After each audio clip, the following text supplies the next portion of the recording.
பீகாரில் நிதிஷ்குமார் தலைமையில் தேசிய ஜனநாயக கூட்டணி மக்களின் நம்பிக்கையை மறுகட்டமைப்பு செய்ததாக பிரதமர் நரேந்திர மோடி பெருமிதம் தெரிவித்தார்.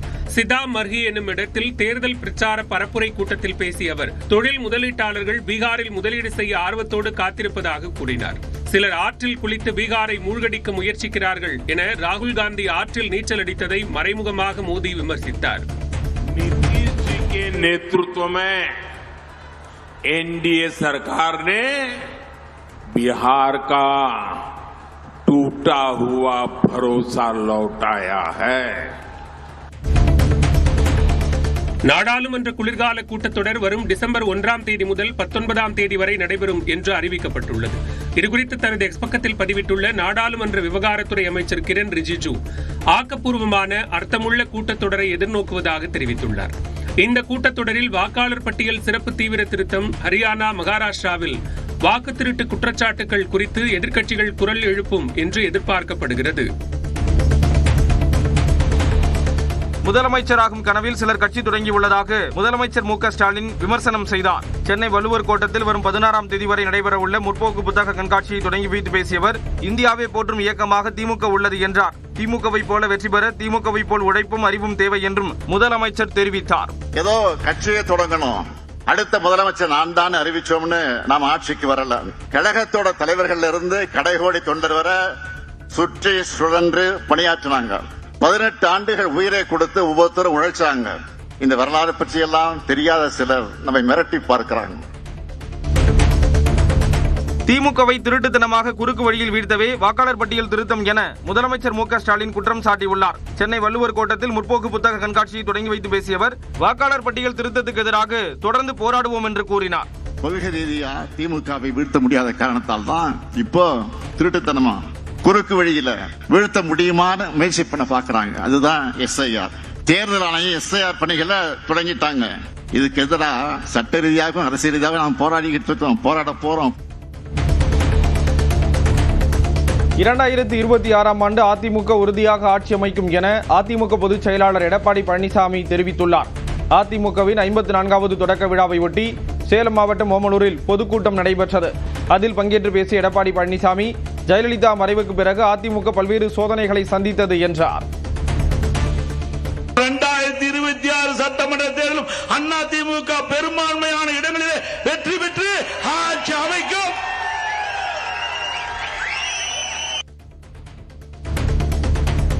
கரூர் கூட்ட நெரிசல் சம்பவம் தொடர்பான விசாரணையை சிபிஐ தீவிரப்படுத்தியுள்ளது.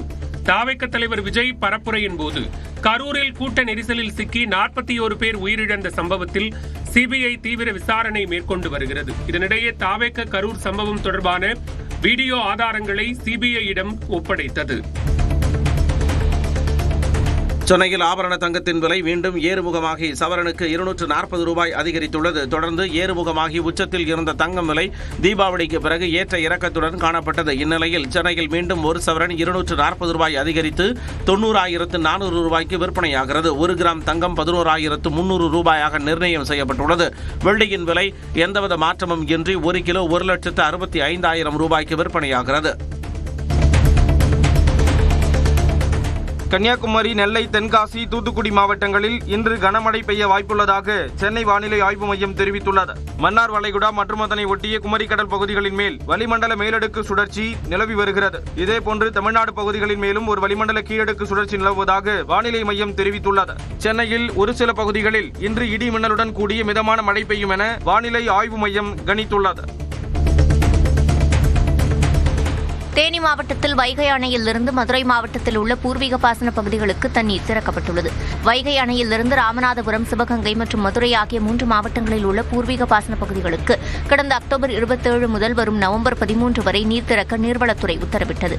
அதன் அடிப்படையில் முதற்கட்டமாக ராமநாதபுரத்திற்கும் அதனைத் தொடர்ந்து சிவகங்கைக்கும் தண்ணீர் திறக்கப்பட்டது. இந்நிலையில் இதன் தொடர்ச்சியாக தற்போது மதுரை மாவட்டத்தில் உள்ள பாசன பகுதிக்கு தண்ணீர் திறக்கப்பட்டுள்ளது.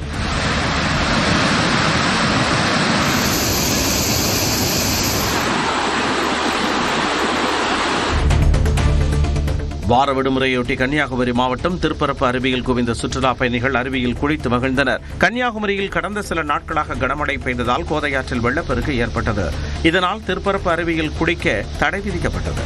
இந்நிலையில் கோதையாற்றில் வெள்ளப்பெருக்கு குறைந்ததால் திருப்பரப்பு அருவியில் நீர்வரத்து சீரானது. இதையடுத்து குடும்பத்தினர் மற்றும் நண்பர்களுடன் குவிந்த சுற்றுலா பயணிகள் அருவியில் குளித்து மகிழ்ந்தனர்.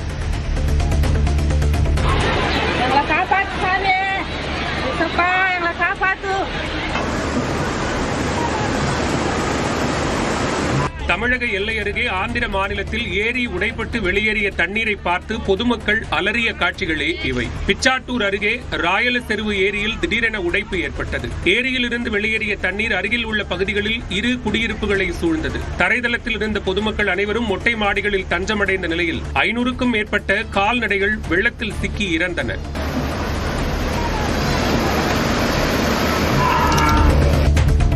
வார இறுதி நாளையொட்டி தமிழ்நாட்டில் வாக்காளர் பட்டியல் தீவிர திருத்தத்திற்கான விண்ணப்ப படிவம் வழங்கும் பணிகள் தீவிரமாக நடைபெற்றன. நெல்லை மாவட்டத்தில் இதுவரை 52% வாக்காளர்களுக்கு படிவங்கள் வழங்கப்பட்டுள்ளதாக மாவட்ட ஆட்சியர் சுகுமார் தெரிவித்துள்ளார். 52% as of now. மொத்தம் 14 லட்சத்தில் 52%. அப்போ 7 லட்சத்தை வந்து கிராஸ் பண்ணிட்டோம். வெள்ளி சனி ஞாயிறு 3 நாள் வந்து மேக்ஸிமம் நமக்கு வந்து ரீச் ஆயிடும்னு நான் நம்புறேன். வாக்காளர் பட்டியல் சிறப்பு தீவிர திருத்தம் தொடர்பாக திமுக மாவட்ட செயலாளர்களுடன் அக்கட்சித் தலைவரும் முதலமைச்சருமான மு.க. ஸ்டாலின் ஞாயிற்றுக்கிழமை ஆலோசனை நடத்த உள்ளார். இது தொடர்பாக திமுக பொதுச் செயலாளர் துரைமுருகன் வெளியிட்டுள்ள அறிக்கையில், ஞாயிற்றுக்கிழமை காலை 10 மணிக்கு முதலமைச்சர் மு.க. ஸ்டாலின் தலைமையில் காணொலி காட்சி மூலம் திமுக மாவட்ட செயலாளர்கள் கூட்டம் நடைபெற உள்ளதாக தெரிவிக்கப்பட்டுள்ளது. கேரளாவில் முறையாக சாலை வரி செலுத்தாமல் இயக்கப்பட்ட தமிழ்நாட்டைச் சேர்ந்த ஆம்னி பேருந்துகள் மாநில எல்லையில் நிறுத்தப்பட்டன. தமிழ்நாட்டில் இருந்து கேரளாவுக்கு சென்ற 30க்கும் மேற்பட்ட ஆம்னி பேருந்துகள் முறையாக சாலை வரி செலுத்தவில்லை என கூறி 70 லட்சம் ரூபாய் வரை அபராதம் விதிக்கப்பட்டது. இதற்கு எதிர்ப்பு தெரிவித்த அனைத்து ஆம்னி பேருந்துகள் உரிமையாளர் சங்கம் தமிழ்நாட்டிலிருந்து கேரளாவிற்கு ஆம்னி பேருந்துகளை இயக்கப் போவதில்லை என்று அறிவித்தது. இதனிடையே தமிழ்நாடு போக்குவரத்து துறை விதிப்பதை போன்றுதான் வரி வசூலிக்கப்படுவதாக கேரள போக்குவரத்து துறை விளக்கமளித்துள்ளது.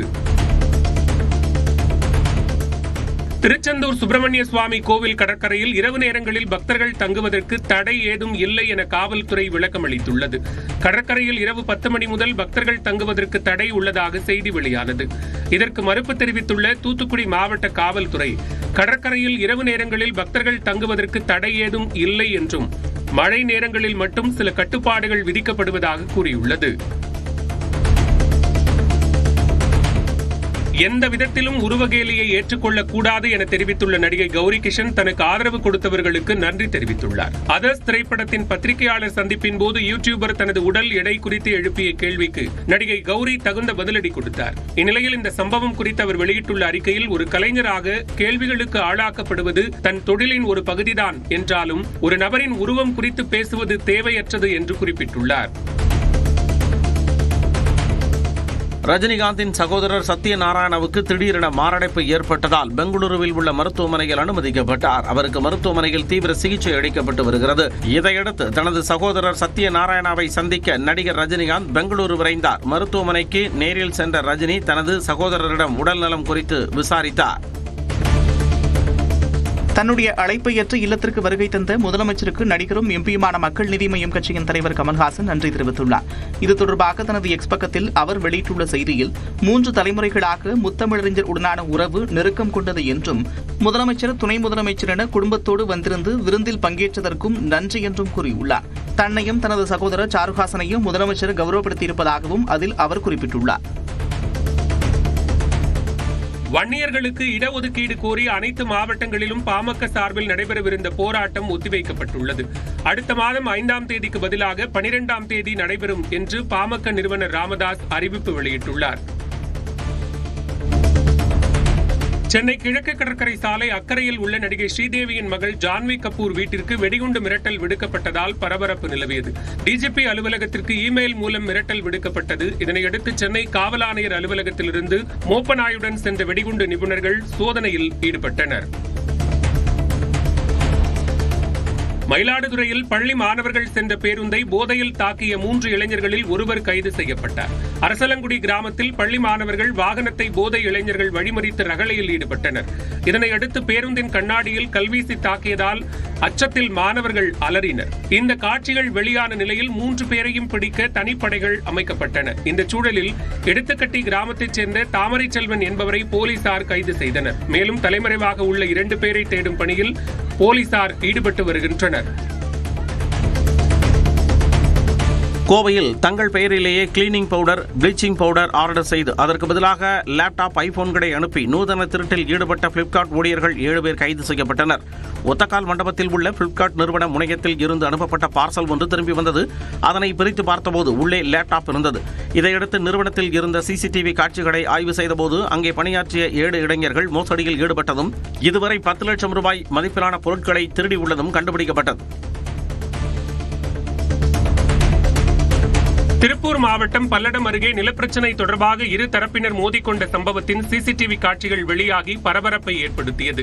தொட்டிப்பாளையம் பகுதியைச் சேர்ந்த பழனிசாமி மற்றும் பெரியசாமி ஆகியோர் உறவினர்களாக இருக்கும் நிலையில் இருவருக்கும் இடையே 20 சென்ட் நிலம் தொடர்பான பிரச்சினை இருந்து வந்துள்ளது. இந்நிலையில் நிலத்தை அளப்பது தொடர்பாக 2 தரப்புக்கும் இடையே தகராறு ஏற்பட்டு பெண்கள் துடைப்பம் கொண்டும் ஆண்கள் கட்டையை எடுத்தும் ஒருவரை ஒருவர் தாக்கிக் கொண்டனர். தாக்குதல் நடத்தும் காட்சிகள் வெளியான நிலையில் இது தொடர்பாக அவினாசிப்பாளையம் காவல் நிலையத்தில் விசாரணை நடத்தி வருகின்றனர். நாமக்கல் மாவட்டம் திருச்செங்கோட்டில் மாரியம்மன் கோவில் திருவிழாவையொட்டி பெரிய தெப்பக்குளத்தில் கம்பமிடும் நிகழ்ச்சி விமர்சையாக நடைபெற்றது. திருச்செங்கோடு பெரிய மாரியம்மன், சின்ன மாரியம்மன், அழகுமுத்து மாரியம்மன் உள்ளிட்ட மாரியம்மன் கோவில்களில் கடந்த 28ஆம் தேதி பூச்சாட்டுதலுடன் திருவிழா தொடங்கியது. இந்த நிலையில் திருவிழாவின் இறுதி நிகழ்வான கம்பமிடும் நிகழ்ச்சி கோலாகலமாக நடைபெற்றது. அதன்படி பெரிய மாரியம்மன் கோவிலில் கம்பம் பிடுங்கப்பட்டு ஊர்வலமாக எடுத்துச் செல்லப்பட்டு படக்கடை சந்திப்பில் நிறுத்தப்பட்டது. இதனைத் தொடர்ந்து சின்ன மாரியம்மன் கோவிலில் இருந்தும் அழகுமுத்து மாரியம்மன் கோவிலில் இருந்தும் கம்பங்கள் பிடுங்கப்பட்டு ஊர்வலமாக எடுத்துச் செல்லப்பட்டு பெரிய தெப்பக்குளத்தில் விடப்பட்டன. திண்டுக்கல் மாவட்டம் ஒட்டஞ்சத்திரத்தில் இருந்து பாச்சலூர் செல்லும் மலைச்சாலையில் நின்றிருந்த ஒற்றை யானையால் வாகன ஓட்டிகள் அச்சத்திற்குள்ளாகினர். பாச்சலூர், ஆடலூர், தாண்டிக்குடி உள்ளிட்ட மலை கிராமங்களில் விளைவிக்கப்படும் பொருட்கள் தினசரி பாச்சலூர் மலைச்சாலையின் வழியாக ஒட்டஞ்சத்திரம் சந்தைக்கு கொண்டு செல்லப்படுகின்றன. இந்த சாலையில் வடகாடு என்ற இடத்தில் ஒற்றை யானை உலா வந்தது. பகல் நேரத்திலேயே சாலையில் உலா வரும் இந்த யானை தங்களுக்கு பெரும் அச்சுறுத்தலாக உள்ளதாகவும் அதனை அடர்ந்த வனப்பகுதிக்கு விரட்ட வனத்துறை நடவடிக்கை எடுக்க வேண்டும் எனவும் அப்பகுதி மக்கள் கோரிக்கை விடுக்கின்றனர். திருப்பத்தூரில் வேன் மோதி மின்மாற்றி உட்பட 6 மின் கம்பங்கள் சரிந்து சேதமடைந்தன. பெரிய கடை வீதி பகுதியில் குடிநீர் குழாய் உடைப்பு சீரமைப்பு பணிக்காக மாநகராட்சி சார்பில் பள்ளம் தோண்டப்பட்டது. இங்கு எடுக்கப்பட்ட மண் அருகிலேயே கொட்டி வைக்கப்பட்டிருந்ததால் சாலை குறுகலானது. இந்நிலையில் அவ்வழியாக சென்ற வேன் உரசி மின்மாற்றி முழுவதுமாக சரிந்து கீழே விழுந்தது. இதன் தொடர்ச்சியாக அருகே இருந்த 5 மின் கம்பங்களும் அடுத்தடுத்து சரிந்து கீழே விழுந்தன. இதன் காரணமாக அந்த பகுதியில் போக்குவரத்து பாதிக்கப்பட்டு வாகன ஓட்டிகள் கடும் சிரமத்திற்கு ஆளாகினர். திருவள்ளூர் மாவட்டம் கும்மிடிப்பூண்டி அருகே 1.5 வயது பெண் குழந்தை கால்வாயில் தவறி விழுந்து பரிதாபமாக உயிரிழந்தது. பெரிய சோழியம்பாக்கம் கிராமத்தைச் சேர்ந்த சேது சங்கீதா தம்பதியின் 1.5 வயது மகள் தர்ஷினி வீட்டின் அருகே விளையாடிக் கொண்டிருந்த போது அருகிலிருந்த கால்வாயில் விழுந்தது. இதனை பெற்றோர்கள் இருவரும் தாமதமாக கண்டதால் குழந்தை தர்ஷினி நீரில் மூழ்கி பரிதாபமாக உயிரிழந்தது. கடலூர் மாவட்டம் மன்ருட்டி அருகே அரசு பேருந்து மோதி துணை இயக்குநர் ஒருவர் உயிரிழந்தார். ஸ்ரீரங்குப்பத்தைச் சேர்ந்த பேரரசு என்பவர் துணை இயக்குநராக பணியாற்றி வந்தார். இந்நிலையில் ஆண்டிக்குப்பம் சாலையில் இருசக்கர வாகனத்தில் சென்ற பேரரசு மீது பின்னால் வந்த அரசு பேருந்து மோதியது. இதில் படுகாயமடைந்த பேரரசு சம்பவ இடத்திலேயே உயிரிழந்தார்.